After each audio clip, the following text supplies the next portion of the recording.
Hello and welcome to Today in the News on Vanguard Life. I am Precious Chikudi. We begin with the front pages of the papers this morning. Starting off with Vanguard. Vanguard is leading with wrong time to fall sick in Nigeria as cost of medicines skyrocket. The writer says patients lament, skip medications, seek alternative treatment. Experts worry, propose urgent solution. You can read that on page 5. On page 3, how abuse of ways and means worsen inflation. The writer says a further rise expected in Q1 2024. More controversy trail securitization of ways and means. Economists, analysts caution federal government over CBN's act. It will take 40 years to resolve the problems, and that's coming from analysts. On page 39, AFCON, Super Eagles targets Group A top sports. Abia Radio TV invasion born NUJ NGE carpets police. Stories above Abuja Chamber of Commerce to Tundu inflation squeezing businesses. On page 15, we expect citizens to challenge us over budget performance, and that's come from BAGUDU. Third anniversary, Health Energies celebrates significant milestones in operation.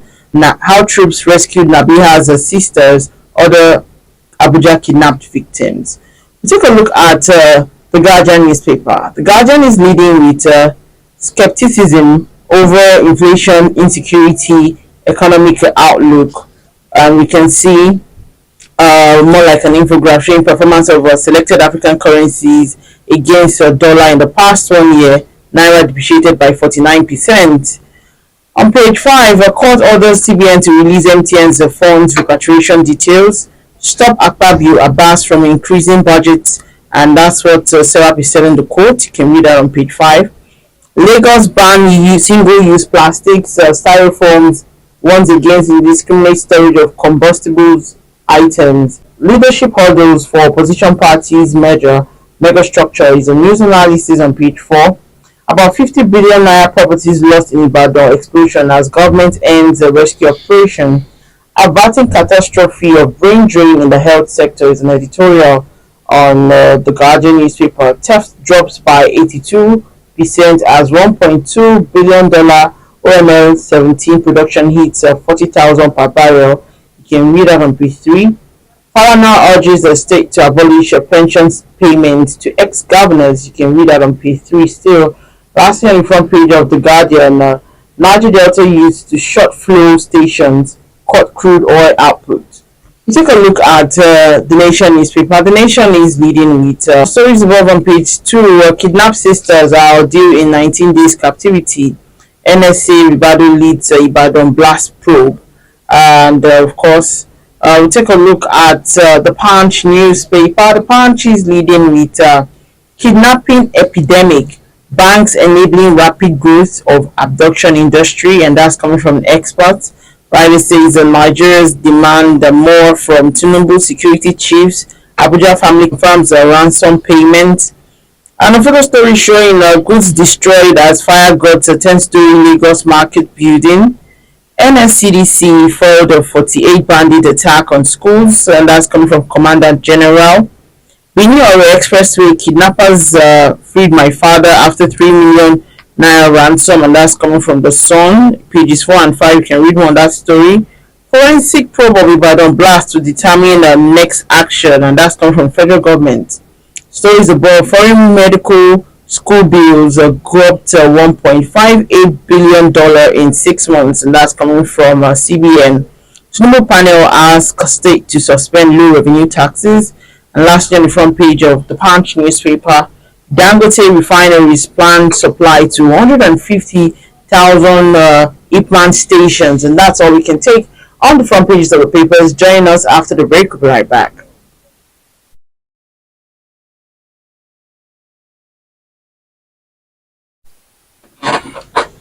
Alright, welcome back. If you're just joining us still today in the news on Vanguard Live, I am Precious Chikudi. And joining to talk about some of the stories on the front pages of the papers this morning is Mr. Ali Mohammed, CEO of Magnet Communications, also former editor of Daily Times and Concord Newspapers. Good to have you join me this morning, sir. Good morning. How are you, Precious? Very well, thank you. Seems the hot weather is going down gradually. Is it really? I have heat rashes all over. All right, so let's talk about the alarming rise of drug prices, its impact on healthcare access, and the urgent need for solution. What are your thoughts? It is unfortunate that we have found ourselves at the level that an average person cannot afford to buy drugs anymore. The earlier our government takes an action on this, the better, because you see, good health care is vital to the survival of the citizens of any society. As it is today, the prices of drugs have gone to the roofs. Not even the rich can easily afford these costs anymore, not to talk of the poor. There are some vitamins that I use which was selling for less than 10,000. It has gone up to almost 200%. Multivitamins. You can now compare that with a situation where somebody who is seriously sick and require drugs of that used to be 25,000 or lesser before, and you now get that for almost 50,000 now. My own take on this is the fact that most of these drugs are imported or manufactured abroad, and because of the very terrible rate of exchange that we have today, it is taking a toll on these drugs because they are imported into Nigeria. Those who are the manufacturing companies, drug manufacturing companies that are in Nigeria, are finding it difficult to operate even up to 50% capacity level. It is unfortunate. Whatever the problems are, the government should step in and ensure that we have good and affordable drugs. When you have a situation like this, you see fake drugs everywhere, and people will go for anything cheaper than the original, given the fact that the price of the original is hitting the roofs and they can't afford it. If they see an alternative, they will want to go for it. And what are the implications of this? People will be killed by these terrible drugs that they are opting for. So the earlier the government and the manufacturing industry take a critical look at the need to bring down the prices of drugs, the better for us as a country. All right, we first started talking about the hot weather. I just remember that on the weekend I wanted to buy this dusting powder, and I heard that it is now like 8,000 naira. Yes. And I was shocked because I'm like, how much do we used to buy dusting powder before that I was buying it for Less 8,000? less than 1,000 naira. And it's like 8,000. I was taken aback. I didn't know what to do because It's like it's been a long time that you bought one. yeah, I sent my son, one of my children had an injury. I said, go and buy plaster.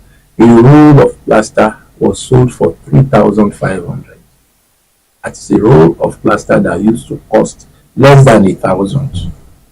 When I saw this, I screamed, and I pity the ordinary people who have diabetes, hypertension, drugs that need continuous treatment. Illnesses that needs continuous treatment. You must be on drugs for a very long time, especially those who have stroke and do not have enough money to afford good and responsible treatment. I pity them. This is why I'm saying that we must try as much as possible to step into this matter to avoid the flooding of the Nigerian supermarkets and medical shops with fake products. This is what you get in situations like this. You get fake products that are cheaper than the real ones, substandard products that are cheaper than the original. And if you go to some parts of Lagos now, that is already the situation, especially on the Lagos Island.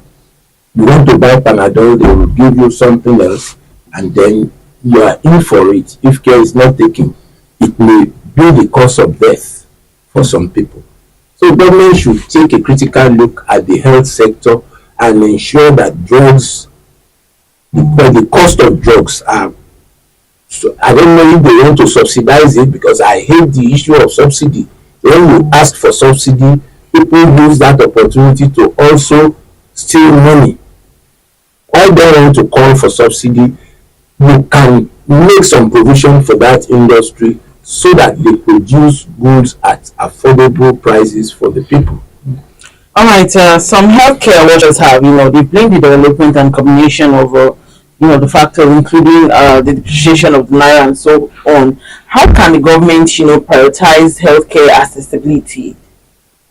I said it earlier that the cost of this high cost of drugs is due to the high exchange rate of the dollar, because most of the components of these drugs are imported to the country, if not the entire drugs. 90% of the drugs, or let me say 80% of the drugs that we use in Nigeria are imported. And as at today, we have a problem of exchange of the naira to the dollar. $100 is now over 100,000. And so it is bound to have a spiral effect on everything that is imported. We can only checkmate this by encouraging local production of drugs. In the past, we had some foreign drug manufacturing companies in Nigeria. Two of them, GSK, they have left due to an environment that is not friendly, due to the fact that the exchange rate of the naira to dollar is very high, and it is affecting the production of cheap drugs in Nigeria, or affordable. Don't let me use the word cheap. Affordable drugs. If you say something is cheap, it can be cheap and not be original. Let me say affordable drugs. GSK left and said they were producing at less than 50% capacity, and they couldn't continue. So once they leave, they just appoint representatives here in Nigeria, through which they import or send in their drugs from abroad. If those drugs get to Nigeria, you should expect that the prices will be very, very high, unlike the one produced here. So we have some other local producers of drugs that should be encouraged in this country. Encourage them, let them have enough access to forex if they need to import the components used for the manufacturing of these drugs. So if we do that, I believe it will bring down the cost of these drugs. All right, moving on, let's talk about ways and means. What's your take on the abuse of ways and means, and also on the CBN's act on borrowing limits? See, there must be serious enforcement on ways and means. One, and the borrowing limit that you are talking about. Look at what happened under Emefiele. Emefiele allowed people access to foreign exchange that, if care is not taken, in terms of loans, they obtain loans in foreign exchange. And if you look at the volume of the amount of dollars involved, dollars owned by the Central Bank of Nigeria, if you look at the amount involved, generations of Nigerians till the next 10 years may not be able to refund that loan, one single person, without following due process. If he could do that, then how do we control the banks who also take loans from foreign partners? You have a bank like Stanbic that is linked to a South African bank. How do we want to control such a bank, for instance, from coming in whatever they want to come in to the country with in terms of South African rands? There can't be any effective control. So if there is a breakdown in due process, which they call ways and means, if you flout those rules, then you are expecting your action to have a spiral effect on your control of the commercial banks, which you must control at all times.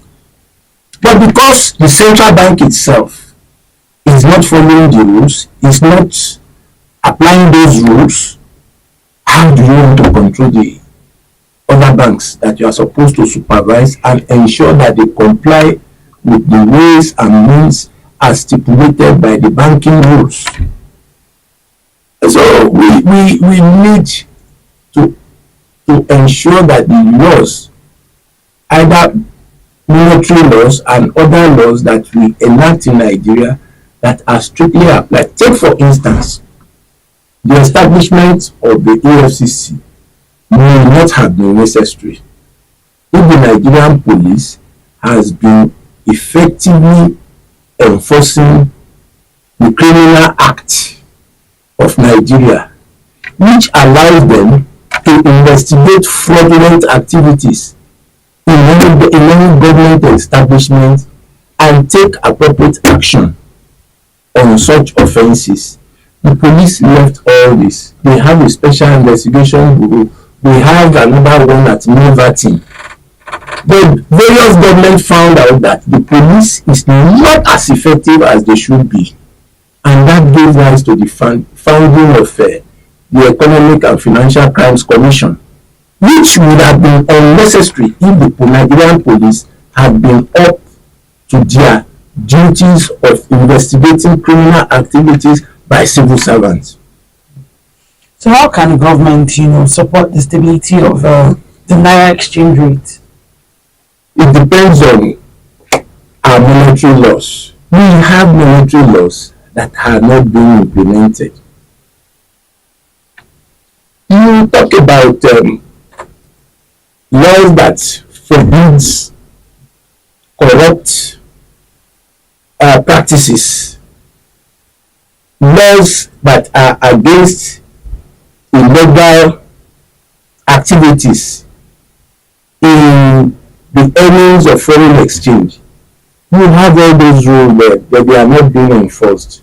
Then we must collapse the exchange rates in this country. You don't give preference to some people because they are from a part of the country and allow the ordinary people to buy dollars at a very exorbitant rate. If you want to encourage industries to grow, you don't allow them access to foreign exchange because it is so and so company. You give equal access to all the users of foreign exchange. That is a breach of the law, a total breach of the law. If you do that, you are not encouraging the development of the economy. You are not encouraging free trade. You are not encouraging international trade between this country and other parts of the world. The only products that we export in Nigeria today that the government relies on for the funding of its activities is crude oil. And a lot of this crude oil have been stolen on the ICs. What is the government doing about that? If you expect 10 trillion from crude oil and more than 2 trillion volume of crude oil have been stolen, how do you want to meet your target? So government must ensure that the volume of crude oil that is produced in this country are accounted for by the producers and those who are in charge of the sales of the country's crude oil. On the high seas, you see officers, naval officers, making billions of dollars through the sale of crude oil, and they go all day unchecked. We have security agents that are supposed to be in charge of these things. All these activities hurt the economy of this country, and we keep complaining that the country is not growing. At every level, you have corruption. Look at what happened recently. It is sad that Nigeria is so blessed with a lot of things that can make it a great country in the world, not even in Africa alone, in the world. But all these things are being stolen, purified every day by those in government. It is unfortunate. All right, moving on now. Troops of Nigerian Army and joint security team of Saturday night to rescue 12 kidnapped victims, including the Nabeeha sisters. What's your take, and how can the government deal with the rising spate of kidnapping? Let me commend the men of the armed forces for what they have done. Though it has come a little late, it is better late than never. We thank God that they have been rescued alive. But you see, the issue of kidnapping has become a worrisome matter in this country. It is giving the country a bad name in the Committee of Nations. People will keep talking about different countries having their own different challenges. But this issue of kidnapping, there is more to it than meet the eye. People are traveling from Abuja to Kaduna, and they are waylaid and kidnapped for days. Where are the armed forces? Nigerian Army, Air Force, Navy, DSS, police. It is embarrassing that as a nation, as a government, we all watch our citizens being kidnapped so easily by some miscreants from other parts of Africa. And we can't do anything. I saw the video of some of them that were arrested and those that were killed. We know from their looks that these people are not Nigerians. How did they come into Nigeria? Where did they get their weapons from? In the past, we used to hear that people come, fly helicopters to come and drop weapons and food for these sons of the dog. And we have agencies that are supposed to monitor the coming in and the going out of aircrafts in the country. And none of those agencies can track these helicopters that are coming to drop food for bandits. It is embarrassing. The earlier the government wakes up to its responsibilities in terms of ensuring the safety of its citizens, the better for us. All right, moving on. In an interview, the Minister of Budget and National Planning, BAGUDU, has said that he expects citizens to challenge them over budget performance. What's your take on that? They don't listen to the citizens. No, they don't. Once you are in government, you have become a big man, a king, a lord that must be worshipped. They don't listen to the citizens. No matter what you say, they believe that it is because you are not in government. That is why you are criticizing. One of them who was in power said those who were saying things against the government were waving rulers in the Buhari administration. They said those of us who were saying things that are aimed at correcting the ills of the Buhari administration, they said we were waving rulers. It is unfortunate that a government official could say that, and the same government official is saying that we should challenge them. How do you want to challenge them? Do you have access to them? You can only challenge somebody that you have access to and meet him, tell him that what you are doing is wrong. But if you keep howling on the internet, you keep shouting on radio, you keep shouting on TV, they see what you are doing as noise making. That because you are not in government, that is why we are criticizing the government. That's the way they see us. When you say they should do things right. It is embarrassing that the nearby country, Cotonou, there is a little sanity there than we have in Nigeria. There is no Nigerian that will leave his house today and be going out that will not pay for his safe return back to his house. In other countries, that you are returning back to your house in one piece is guaranteed. You don't have to pay about safety because the system has taken charge of the safety of their citizens. But here, you want to eat. Oh Lord, where's this food? You want to go out, Lord, keep me safe, let me come back in one piece. You are traveling, you have to be fasting 3 days before entering the highway. What kind of environment are we? It's not about fasting. The system should take care of your safety. If we have a good security system, we don't have to be praying 2-3 days before you embark on a journey. It is embarrassing for us as a nation. When we have security men that have been deployed to other parts of the world and performed very well, why are they performing so woefully in Nigeria?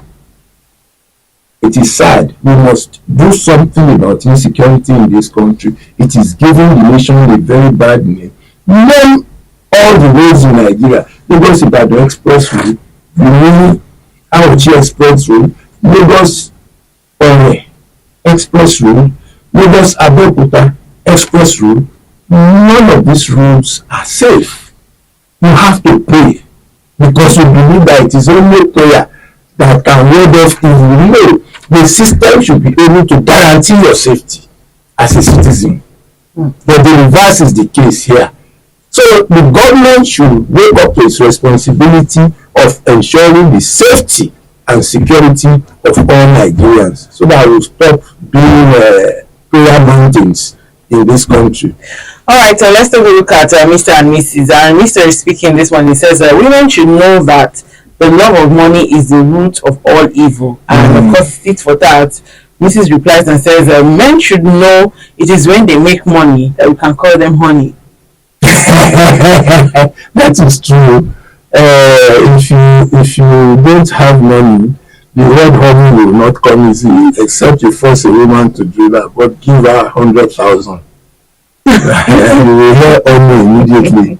All right, thank you so much, Mr. Ali Mohammed, Migrate Communications, also from our editor of Daily Times and Concord newspaper. Thank you for sharing your thought with us this morning.